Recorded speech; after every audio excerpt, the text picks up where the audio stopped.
चाहो तो ampere metre भी इसके ऊपर बात करें दोस्तों तो प्रति घंटा 2 यूनिट ये खर्च करेगी। देखते हैं सस्ते में मिल जाती है, वो एमसीपी नहीं होती है दोस्तों, सेम दिखने में सेम होता है लेकिन आइसोलेटर होता है।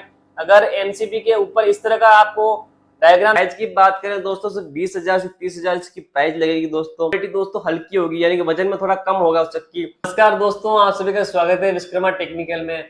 दोस्तों ये है 10 इंच की आटा चक्की और इसमें पिसे गेहूं, मक्का, दाल, चावल, ज्वार, बाजरा और अन्य सभी प्रकार के मसालों की पिसे की जाती है। और एवरेज की बात करते हैं तो प्रति घंटा 15 से 20 केजी प्रति घंटा एवरेज मिलता है। सिंगल फेस मोटर के साथ ये 1 एचपी से 1.5 एचपी मोटर की रिक्वायरमेंट होती है दोस्तों। और बिजली का खर्च अपन माने तो दोस्तों 1 घंटे में 1.5 यूनिट प्रति घंटा निकलता है। और प्राइस की बात करें दोस्तों तो 15,000 से 20,000 इसकी प्राइस है चक्की की।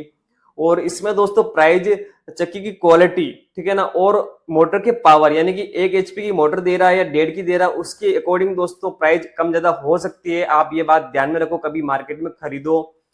और दोस्तों इस चक्की को ऑन ऑफ करने के लिए आपको 10 एम्पीयर की एमसीबी का इस्तेमाल करना है और घरेलू कनेक्शन से आराम से चल सकती है दोस्तों। अब बात करते हैं दोस्तों 12 इंच की चक्की।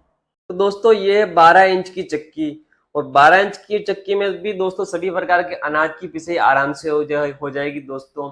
और इसमें एवरेज मिलेगा दोस्तों आपको 20 से 25 केजी प्रति घंटा मिलेगा। और सिंगल फेस मोटर इसके साथ में अवेलेबल आएगी दोस्तों 1.5 एचपी से 2 एचपी। और बिजली की यूनिट की खर्च की बात करें दोस्तों तो 1.5 से 2 यूनिट प्रति घंटा निकलेगा दोस्तों। अगर थोड़ी हेवी मोटर होगी 2 एचपी की तो 2 यूनिट से लगभग निकल सकती है दोस्तों। प्राइस की बात करें दोस्तों तो 20,000 से 30,000 इसकी प्राइस लगेगी दोस्तों। प्राइस में आप कंफ्यूज मत होना दोस्तों। आप सोच रहे होगा 20 से 30 यानी कि 10,000 का डिफरेंस कैसे है दोस्तों।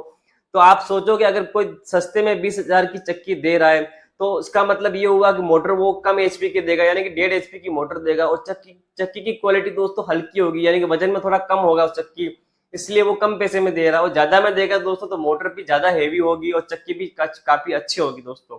तो मार्केट में खरीदने से पहले ये बात ध्यान में रखो। और इसके ऊपर आपको एमसीबी का इस्तेमाल करना है 16 एम्पियर की। अगर 1.5 एचपी की मोटर लगाते हो 16 एम्पियर की, और 2 एचपी के लगाते हो तो 20 एम्पियर की एमसीबी का इस्तेमाल करना है दोस्तों।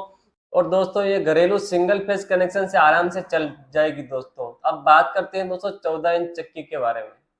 तो दोस्तों 14 इंच की चक्की में भी आप सभी प्रकार के अनाजों की पिसाई की जा सकती है। और इसका एवरेज की बात करें दोस्तों 30 केजी से लेके 40 केजी तक आपको एवरेज देखने को मिलेगा दोस्तों। और एवरेज दोस्तों मोटर के अकॉर्डिंग कम ज्यादा होगा। अगर मोटर 3 एचपी की होगी तो एवरेज ज्यादा मिलेगा, और मोटर अगर 2 एचपी की होगी तो एवरेज थोड़ा कम मिलेगा। इसके ऊपर भी दोस्तों सिंगल फेज मोटर ऑपरेट लगाई जाएगी दोस्तों। 2 एचपी से लेकर 3 एचपी तक मोटर आप घरेलू कनेक्शन से आराम से चल सकती है, कोई दिक्कत वाली बात नहीं है दोस्तों। और यूनिट की बात करें दोस्तों तो प्रति घंटा 2 यूनिट ये खर्च करेगी। और दोस्तों प्राइस की बात करें तो इसकी प्राइस लगभग 25,000 से 40,000 तक लग सकती है। और मैं हर बार बता रहा हूँ दोस्तों प्राइस मोटर की एचपी और चक्की की क्वालिटी के हिसाब से कम ज्यादा हो सकता है। और दोस्तों ये भी एमसीबी से ऑपरेट हो जाएगी। इसके ऊपर भी दोस्तों स्टार्टर लगाने की जरूरत नहीं है। 20 एम्पियर से 25 एम्पियर की एमसीबी को इस्तेमाल करना है। अगर आप है ना 2 एचपी की मोटर लगाते हो तो आपको 20 एम्पियर की एमसीबी लगाना है। और 3 एचपी की आप मोटर लगाते हो तो 25 एम्पियर की एमसीबी को लगाना है दोस्तों। और आप चाहो तो एम्पियर मीटर भी इसके ऊपर लगा सकते हो। एम्पियर मीटर से आपको आइडिया मिलेगा हमारी चक्की कितना लोड पे चल रही है, मोटर गर्म हो रही है नहीं हो रही, तो आप उसके अकॉर्डिंग एम्पियर के हिसाब से पिसाई कर सकते हो। तो दोस्तों वीडियो को एंड करने से पहले कुछ महत्वपूर्ण जानकारी मैं एमसीबी के बारे में देना चाहता हूँ दोस्तों। बहुत ही इंपॉर्टेंट जानकारी दोस्तों। आप है ना जो 12 इंच से 10 इंच से लेकर 12 इंच की चक्की पर जो एमसीबी लगाओगे आप डबल पोल लगा सकते हो, कोई दिक्कत नहीं। लेकिन जो आप स्क्रीन पे देख पा रहे हो इसी तरह आपको इसी तरह की एमसीबी को इस्तेमाल करना है आपको। जैसे ये न्यूट्रल दिख रहा है आपको यहाँ पे दोस्तों, ये पूरे सिंगल लाइन है और यहाँ पर भी सिंगल लाइन है, ठीक है ना। तो ये जो लाइन है ये आइसोलेटर का काम कर रहा है, यानी कि दोस्तों न्यूट्रल कभी ट्रिप नहीं होता। मैंने आपको बताया न्यूट्रल को हमेशा डायरेक्ट देना होता है दोस्तों। और ये जो देख सकते हो आप यहाँ पे ये थिम्बल लगा हुआ है, ठीक है ना। एमसीबी में आप कभी भी आप मार्केट में खरीदो तो ये बात ध्यान में रखो दोस्तों, ये थिम्बल लगा हुआ मतलब ये एमसीबी है।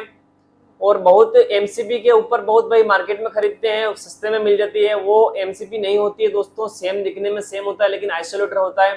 अगर एमसीबी के ऊपर इस तरह का आपको डायग्राम दिख रहा है, समझ सकते हो ये आइसोलेटर है, यानी कि एक स्विच है, ठीक है ना। ये आपका कभी ट्रिप नहीं होगा दोस्तों। अगर इस तरह का आपने एमसीबी खरीद लिया है, मान लो आपकी कोई एमसीबी है, उसके ऊपर दोस्तों इसी तरह का थिम्बल बना हुआ है, ठीक है ना, इसी तरह का थिम्बल बना हुआ है एन, ठीक है, और दूसरे थिम्बल के अंदर भी दोस्तों इस तरह लाइन 1 ये न्यूट्रल का हो गया, ये फेस का हो गया, ठीक है ना।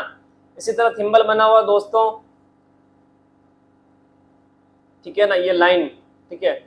अगर इसी तरह का थिम्बल है और ये वाला नहीं है दोस्तों, तो समझ सकते हो ये आइसोलेटर है, स्विच है, आपका ट्रिप नहीं होगा दोस्तों।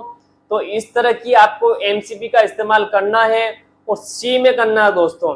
एमसीबी काफी प्रकार की आती है, अलग अलग टाइप की आती है दोस्तों। तो आप इंडस्ट्री जो मोटर के ऊपर लगती है वो सी टाइप की एमसीबी लगती है, सी एमसीबी का इस्तेमाल करना है। और सिंगल फेस में दोस्तों इस तरह का इस्तेमाल करना है, यानी कि एक तरफ आइसोलेटर होगा न्यूट्रल की तरफ और फेस की तरफ दोस्तों ट्रिपिंग के लिए, यानी कि जितने एम्पीयर की आप एमसीबी लगाओगे उतना लोड ऊपर जाएगा तो वो ट्रिप होगी दोस्तों। तो दोस्तों ये जानकारी मैंने आपको बता दी दोस्तों। तो दोस्तों वीडियो कैसा लगा, वीडियो को लाइक कीजिए दोस्तों, चैनल को सब्सक्राइब कीजिए। मिलते हैं नेक्स्ट वीडियो में, तब तक के लिए जय हिंद।